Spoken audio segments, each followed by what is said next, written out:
आदिकादिक पौष नवरात्रि में हम शंकर की, हम जगत जननी जगदम्बा की जब स्थापना करते हैं, या हम नूतन घर का प्रवेश करते हैं, या गणेश जी की स्थापना करते हैं, या कोई दुकान को प्रवेश करते हैं, या कोई शुभ कार्य करने के लिए अग्रण्य होते हैं, तो हम कलश की स्थापना क्यों करते? आखिर कलश में ऐसा क्या है?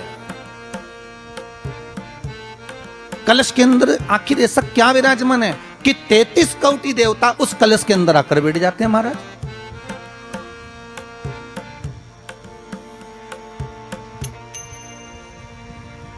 आप कोई यज्ञ करने जा रहे हो, आप कोई पोथी पुराण करने जा रहे हो, आप कोई अच्छा कार्य करने जा रहे हो, तो ब्राह्मण देवता कह देते कलश की स्थापना होगी, कलश की शोभा यात्रा निकलेगी, कलश यात्रा निकलेगी, कलश विराजमान होगा।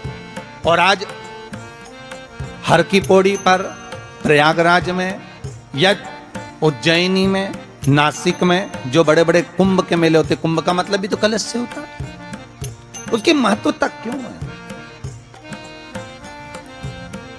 उस कुंभ की, उस घड़े की महत्वता कहां से प्रकट हो गई? शिव महापुराण की कथा कहती है महाराज, भगवान ओघड़दानी शंकर स्वयं आद्य शक्ति जगदम्बा से कहते हैं कि जगदम्बा तू क्या चाहती है बोल। तो जगत जननी जगदम्बा कहती है कि जहां मैं हूं वहां शंकर है, ये आपने कह दिया, पर जहां शंकर है वहां पार्वती का होना जरूरी है। उसके लिए सिद्ध करने के लिए एक स्थान ऐसा बनाया जाए जहां पर शंकर विराजमान है और शंकर के साथ पार्वती विराजमान है। तो शिव जी ने कहा, पार्वती उसके लिए मैं तुझे एक सुंदर कलश का निर्माण कर देता।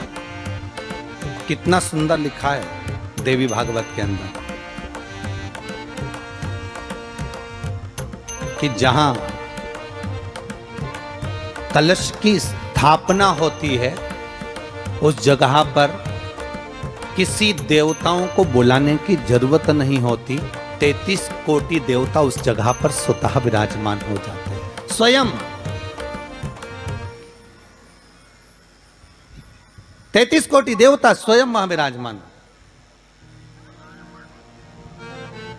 और कितनी महत्वता कलश की महाराज। आप लोगों से भी निवेदन है, क्षेत्रीय प्रतिपदा है आज, जिनके घर में ज्यादा रोग हो, बीमारी हो, ज्यादा तकलीफें आ रही हो, कष्ट बढ़ रहा हो, बीमारियां बढ़ रही हो, या भय लग रहा हो, डर लग रहा हो, हृदय चित्त में कहीं ना कहीं आपको भय का भान हो रहा हो, तो एक लोटा पानी, एक कलश में जल भर कर रख लीजिए और रात भर उसको रखे रहने दो। नवरात्र चल रहा है, उस कलश को रात भर रखकर सुबह सुबह उस कलश में एक बेलपत्र डालकर उस जल को नीम के पेड़ के नीचे, जहां चैत्री नवरात्रि में नीम के पेड़ के नीचे सारी विद्याएं, आद्य शक्तियां, सारी देवी उस नीम के पेड़ के नीचे विराजमान रहती हैं। उस कलश में एक बेलपत्र डालकर रात भर रखकर उस जल को पूरे घर में घुमाकर उस नीम के पेड़ के नीचे समर्पित कर दीजिए महाराज। घर में भय लगना बंद हो जाएगा, कोई बड़ी बीमारी आपको घेरेगी नहीं और उस बीमारी से, उस रोग से आप मुक्त रहेंगे। उस बीमारी से, उस रोग से आप मुक्त पाएंगे। वो बीमारी आपको घेर नहीं। कलश का इस संसार सागर से उबरने के लिए हम भगवान की कथा को अपने हृदय में, अपनी चित्तवृत्ति में, अपने मन में